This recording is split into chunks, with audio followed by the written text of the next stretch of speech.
Hi, so this week we are going to talk about an interesting medium that may be new to a lot of us, and that is gouache, which is a kind of watercolor. And so this week we're going to talk to a Sketchbook Skool faculty member, Roz Stendahl, who is, I consider, an incredible expert on just about everything, but gouache is one of the things. And so she's going to tell us what is gouache and how should we be using it. Hi, Roz. Hi, Danny. It's great to talk to you today. Yeah, so tell us about gouache. What is it, and what the heck should we be doing with it in our sketchbooks? Well, first of all, I think that everybody should be using it pretty much for everything in their sketchbook because I really love it. But some people are a little intimidated by it. They don't understand exactly what it is. It is opaque watercolor. It uses the same medium, which is the glue, as it were, that holds the pigments and stuff together that watercolor does, and that's gum arabic. And in all respects, traditional gouache responds the same way that watercolor does. You use water with it, you activate it with water, you mush it around the paper. When it dries, it's always going to be water soluble. There are acrylic gouache formulations available which have an acrylic polymer as a base, and I believe you use one, acrylic gouache. But traditional gouache has a gum arabic base, and it's always going to be water soluble. So that's the first thing. So if you've got watercolor brushes and you've got a little glass of water and you've got some tubes of gouache, you're all set to start painting with it. And the opacity in gouache comes from a couple of different things depending on the brand of gouache that you get. Some brands, although this is getting more and more rare, have a lot of opacifiers and other things added to the paint so that they're more opaque. And I prefer to avoid those brands. Those would usually be the student brands, brands that are considered a professional grade for illustrators, for things that were just going to be shot and then thrown away, and instead go for things that you can do quote unquote fine art with. And those brands for me are Schmenke, which makes a gouache, Schmenke Horadam gouache, because they also, I think, make a student version of gouache, which I've never seen, but so the upgraded version, and then M. Graham. And both of those brands of gouache have no opacifiers in them. They have the pigment, they have some things to help flow, and they also have then the gum arabic. And the reason that I really like both of these brands is that I like to go out in the field and sketch, so I like to fill my pan palette and then let it dry a little bit and then go out into the field. And with both the brands, Schmenke and M. Graham, I find that they re-wet really easily, and I just spritz them before I start to paint, and they get mushy, and I can slather them on, or I can also use them, because it is just pigment, I can use them with just lighter washes, more dilute washes, so it's almost a granulated kind of watercolor effect. And the reason it's granulated is the other thing that affects opacity is the coarser ground of the pigment.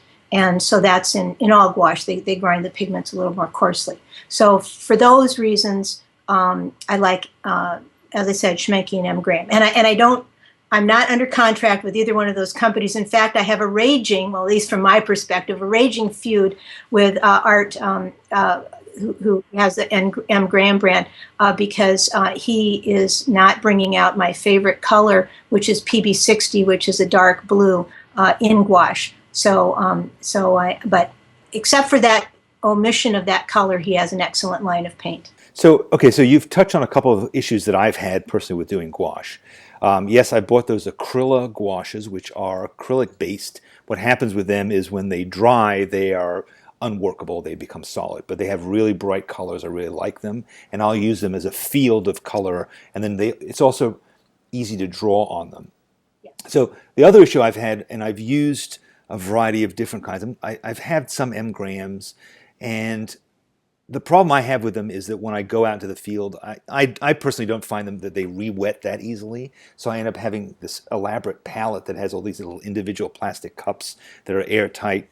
That's partly for the acryla thing, but I haven't found them incredibly easy to reanimate. Are there other things that I should be doing? Should I not, for instance, let them sit for months the way I might with watercolor? Do I need to add fresh medium from the tube on a regular basis? What other tips can you give me on that?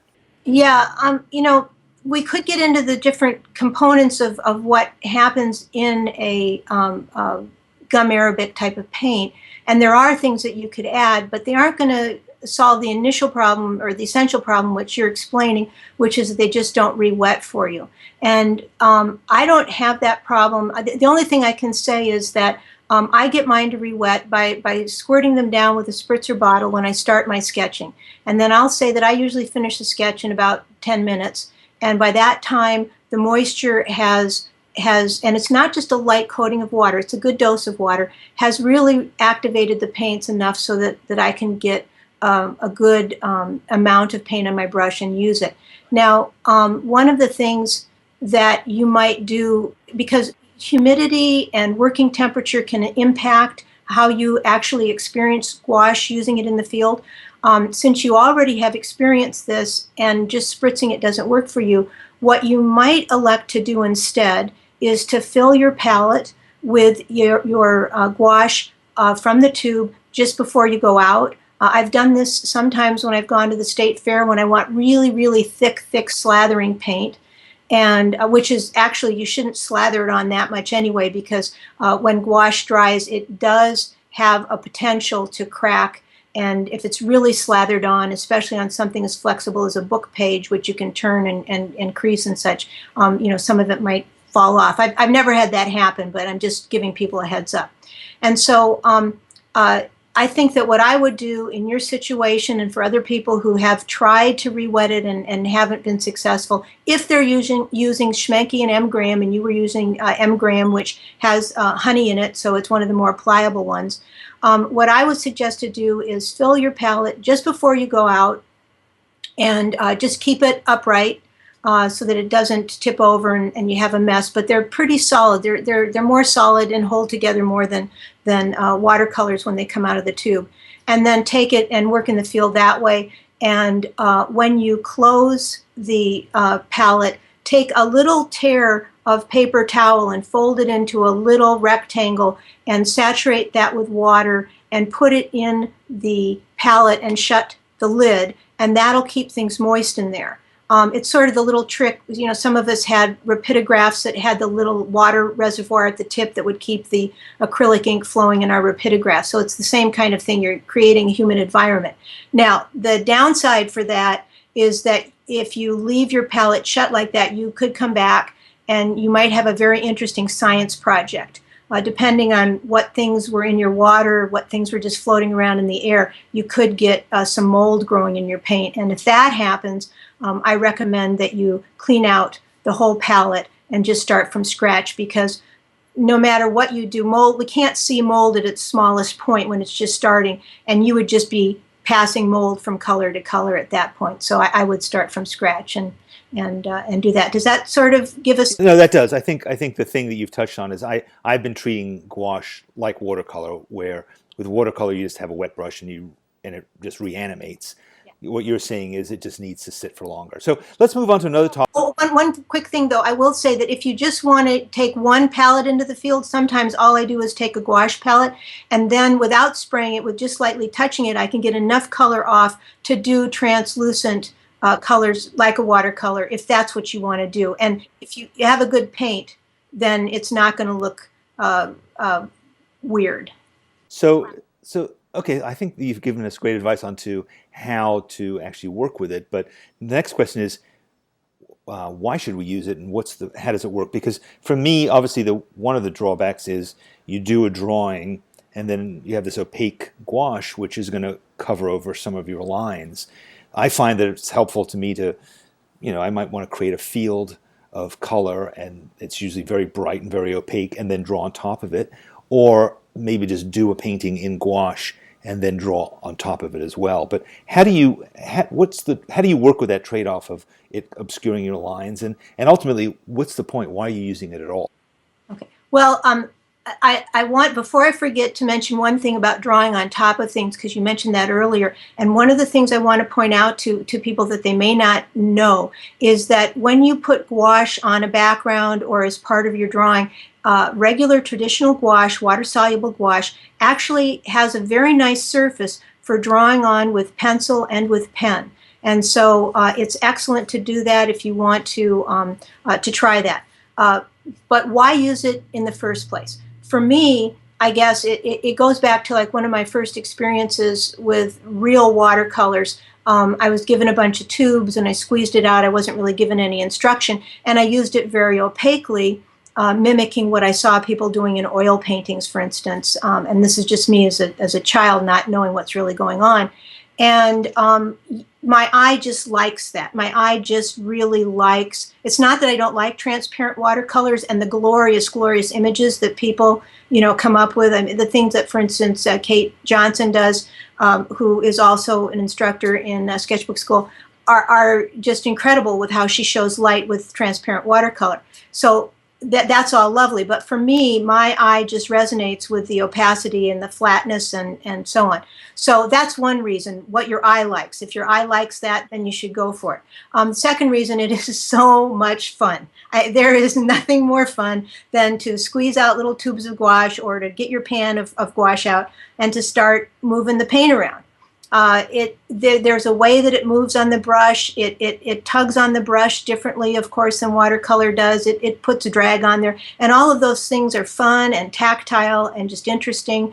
Depending on what paper or surface you use it on, you get interesting textures. So because of dry brush effects and so on. So for all of those reasons, it's just fun. It's just incredibly fun. And then I think that the other reason, and then you mentioned something about lines and covering lines.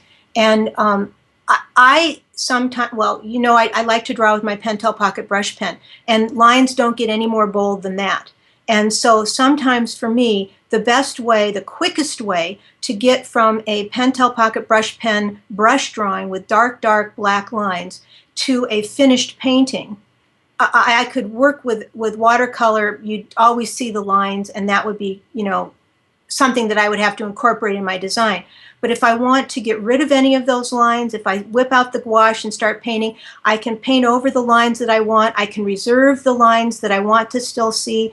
I can have, I can reduce my lines so that I can have a little bit of black peeping out. And since I don't use black paint, sometimes that's a good thing for an area of contrast to have some of that outline still peeking out. And so gouache just makes it easier for me to do all the things that I want. And then if I do want to restate a line, it perfectly accepts anything that I want to draw on top of it. Fantastic. Well, we're running out of time, but for me, gouache was a real revelation.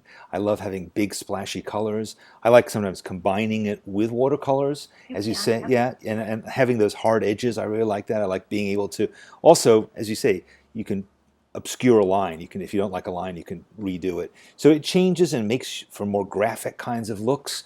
And so I think it's great to try out. If you've never tried it, I really strongly recommend it. But Roz has one final thought. I'm sorry, there's one other thing. You can rework it more than you can with watercolor. Watercolor, you touch it, you put it down, you really got to leave it alone. You maybe can glaze over it and correct something a little bit. But gouache, you can work on some passage over and over and over again as you get used to gouache. And, it can end up still being as fresh as before. Right, absolutely. It's a fantastic medium, and you should definitely try it out if you never have before. Thanks very much, Roz. Thanks for your expertise. And there's always a lot to learn from you. Thanks again. Bye. Bye.